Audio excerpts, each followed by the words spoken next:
السلام عليكم ورحمة الله وبركاته. معاكم حسام الديب، ودي قناة حكايات رعب.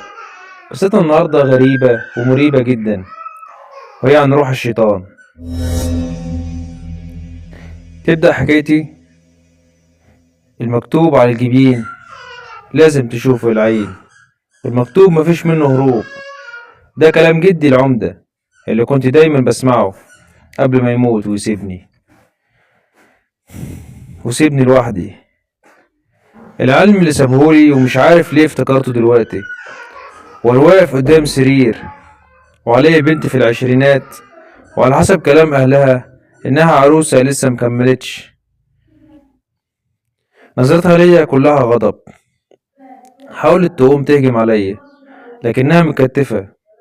مسكت كوباية المية وقريت عليها وشربتها منها بالعافية.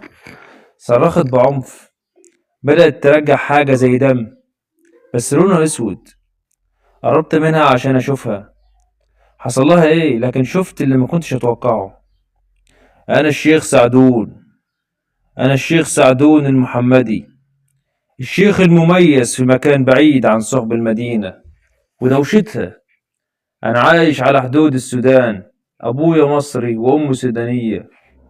انا هكون صريح معاكم، الناس بيقولوا عليا الشيخ، هم اللي مطلعين عليا اللقب ده. بس بيني وبينكم، لقب الشيخ ده يطلق على واحد عارف ربنا، حافظ كتابه وبيعالج بيه. انا بعالج بالقرآن، بس ساعات تانية بعالج بالسحر وتحضير الجن. تقدروا تقولوا عليا معالج روحاني او دجال او ساحر، شوفوا اللي يريحكم. انا جاي احكي حكايتي عشان خلاص انا بيني وبين الموت ساعات قليلة. انا دلوقتي في الكهف بواجه مصيري اللي انا اخترته بايدي. مصيري ده اللي خلى روح الشيطان تساعدني في كل خطوة كنت بعملها. كنت عيل ادوب مكملتش 13 سنة، بيلعب مع العيال في الشارع وحياته عادية جدا، حياة طفل جميلة. بس الجمال ده كان بينتهي مع رجوعي للبيت، وبالذات لما كنت اشوف ابويا وهو نازل من كهف الجبل.